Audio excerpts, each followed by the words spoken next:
실은 카페인이 어떻게 작용하는지 한번 뭐 그런 걸 좀 자세히 볼게요. 카페인은 실은 이거 되게 이제 복잡한 그림이 막 나왔는데 카페인이 결국은 흡수가 되는데 한 30분이면 몸에 흡수가 되네요. 굉장히 확 빨리 되고 시간이 한 1시간에서 1시간 반이면 이제 몸에 확 올라간대요. 올라가고 그 다음은 이제 그러면 이제 되게 마시고 한 금방 효과가 나는데 그러니까 이제 막 졸릴 때 마시면 좀 효과가 있을 것 같긴 하네요. 근데 얘가 시간이 실은 이제 대사되는 시간이 좀 한 5시간이면 한 반 정도로 내려가잖아요. 네. 그러면 그리고 나서도 아직 몸에 남아있는 거 아닌가요? 그렇죠. 그쵸? 네. 그러면 완전히 없어지려면은 뭐 한 10시간도 더 걸리는 거 아닌가요? 그렇죠. 정말 완전히 없어지려면 뭐 과학적으로는 저희가 알려진 뭐 반감기의 몇 배 이상의 시간이 걸린다고 알려져 있으니까 한 번 마신 카페인이 완전히 없어지기까지는 꽤나 긴 시간이 걸리고 그래서 중간에 근데 그게 미처 없어지기 전에 커피를 만약에 또 마시게 되면 네네네. 또 농도가 그쵸, 올라가게 그쵸, 되고 그쵸. 그렇게 네, 되겠죠. 그쵸. 그러니까 오전에 마셨다고 해도 영향을 좀 받을 수는 있을 것 같아요. 그렇죠. 그렇죠. 네, 네. 알겠습니다. 그런데 그러면은 근데 이제 사람마다 좀 달라요. 이게 뭐 그 감수성이 달라서 아주 센시티브한 예민한 사람이 있고 그렇지 않은 사람이 있는데 저는 마셔도 뭐 두근거리거나 이런 건 전혀 없어요. 근데 이제 앞에 계신 다른 이제 분들도 아까 뭐 가슴이 두근거린다고 하셨는데 이제 뭐 유전적인 소인인가요? 그거는? 그럴 것 같습니다. 아까 보시면 커피가 이제 흡수가 되고 나서 대부분이 우리 몸의 간에서 대사가 되는데요. 간에 그런 커피를 분해시키는 네네네. 어떤 효소가 있고 그거를 이제 관장하는 어떤 유전자가 있습니다. 그래서 그 유전자의 능력이 타고나기가 사람마다 조금 되게 달라서요. 그렇기 때문에 사람마다 이제 카페인을 대사시키는 능력이 굉장히 다르다. 그리고 그런 유전적인 소인 말고도 이게 우리 몸의 어떤 효소나 어떤 능력이라는 게 계속 그런 커피를 마시거나 이게 사실 술도 마찬가지잖아요. 그쵸, 맞아요. 그래서 네. 계속 커피를 많이 마시게 되면 내가 많이 마시면 마실수록 그 커피를 대사하는 능력이 조금은 어느 정도 늘어나게 돼요. 그래서 네, 선생님도 아마 커피를 그동안 이제 많이 드셨어서 맞아요. 그래서 커피를 굉장히 빨리 대사하는 몸이 되어 있으신 게 아닐까라는 맞아요, 생각이 맞아요. 조금 그럴 수 들긴 있을 합니다. 것 같아요. 그래서 한동안 뭐 디톡스 한다고 안 마시다가 마시면 막 가슴 네, 두근거린다고 이런 그쵸. 말씀도 많이 하잖아요. 네, 네. 그래서 보니까 그러면 카페인을 그래도 좀 영향을 많이 주는 게 나이나 뭐 성별 그리고 이제 임신하면은 또 대사가 빨리 되니까 그럴 수 있고 복용 약물이랑 흡연 여부도 영향이 있다고 돼 있네요. 네, 그래서 복용 약물에 따라서 그러니까 약을 복용하게 되면 그 약도 아까 커피를 분해시키는 간의 어떤 효소가 일을 해서 어떤 약물을 이제 분해를 하거든요. 그래서 네, 그 약과 커피가 같이 들어가게 되면 아무래도 서로 상호작용이 있게 되고요. 그다음에 여기 보시면 흡연 여부라고 되어 있는데 담배 피우시면 커피가 조금 빨리 대사가 됩니다. 그래서 그 담배를 피우시는 분들은 커피 효과가 조금 빨리 없어지기 때문에 네, 그래서 그런가? 왜 꼭 담배 피우시는 분들은 커피 마실 때 꼭 그 담배 피우시고 그러시는데 그렇지 않나요? 모르겠습니다. 근데 담배는 니코틴도 근데 그 네. 약간 각성 효과가 있고 거기다 이제 카페인까지 마시면 더 이제 더 각성 효과가 올라갈 것 같아요. 네. 근데 이제 아까 뭐 누가 윤희님이 말씀하신 것 같은데 레드불 같은 그런 에너지 드링크에 술을 요즘 섞어 마신 적도 있다고 하네요. 그래서 저도 아마 그런 비슷한 거 본 것 같아요. 근데 네.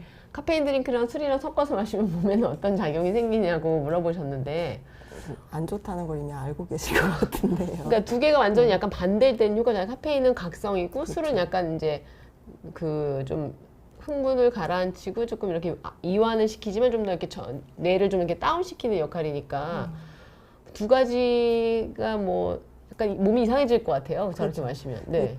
근데 또 술이 또 이제 어느 정도 양까지는 약간 각성시키고 약간 흥분시켰다가 그 어느 정도가 그쵸, 넘어가면 그쵸. 이제 네네네네. 사람을 이제 진정시키고 이렇게 맞아요, 하잖아요. 맞아요. 그래서 네네. 이게 양이 특히 술을 처음에 저렇게 술이랑 카페인 드링크랑 마시면 굉장히 초반에 막 흥분되고 엄청 이렇게 맞아요. 고양되고 그럴 각성되고 수도 그럴 있을 것 거예요. 같은데. 그러면서 약간 이상한 행동을 막 보일 수도 있을 것 같아요. 네, 되게 그러니까요. 위험한 것 같네요. 네. 네, 네.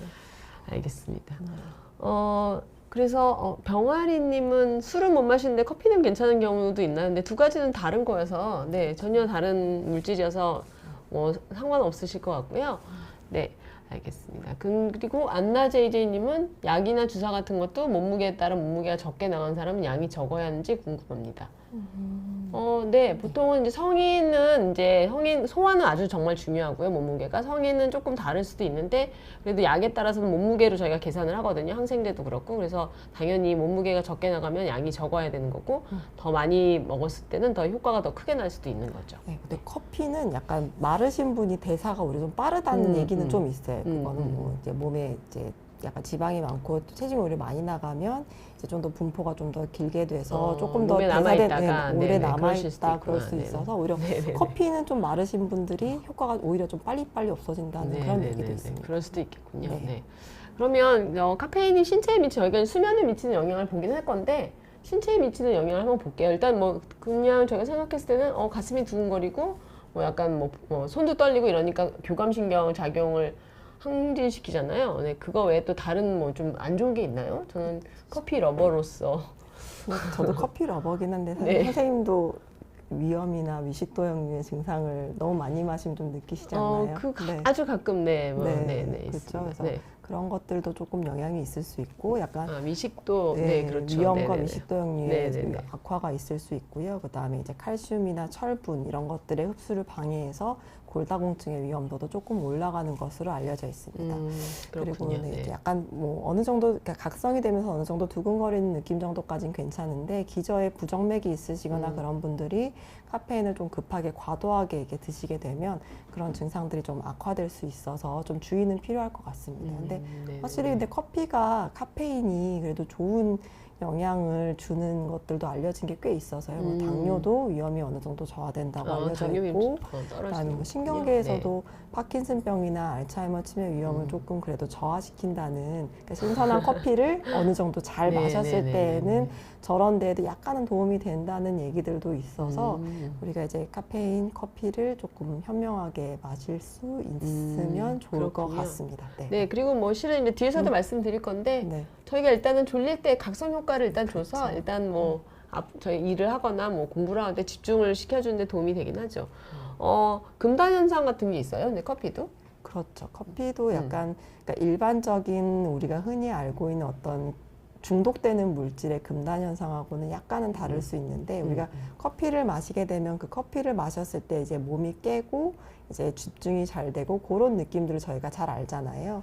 그런데 이제 그걸 끊게 되면 그런 것들의 효과가 없어지게 되니까 자꾸 그런 것들을 찾게 되는 거죠. 그래서 그런 금단 그쵸, 현상이 그쵸. 있을 수 있고, 그다음에 카페인이 약간 뇌혈관의 혈류를 약간 조절하는 그런 게 있어서 커피를 많이 사실 저도 그런 걸 가끔 느끼는데요. 이제 커피를 많이 마시던 분 아니면 아침에 항상 커피를 일정하게 마시던 분이 주말에 조금 늦잠을 자시면서 커피를 이제 아침에 좀 원래 먹던 시간에 못 먹게 되거나 아니면 이렇게 뭐 디톡스를 하겠다고 이번 주말엔 안 먹어야지 했다가 점심쯤 지나고 나서부터 머리가 두통이 아프셔서 생기죠. 맞아요, 두통이 맞아요. 생기시면서 네네네. 그런 걸 느끼시는 분들은 조금 많이 있을 겁니다. 맞아요. 네. 그래서 실은 이제 편두통이 많이 흔하거든요. 근데 편두통이 이제 실은 치료가 카페인을 쓰기도 해요. 근데 이제 카페인을 계속 마시게 되면 카페인의 효과가 떨어지면서 지금 말한 이런 금단 현상처럼 두통이 생기기 때문에 실은 두통이 자주 있는 분들은 커피를 저희가 줄이거나 끊으라고 이제 말씀을 많이 드립니다.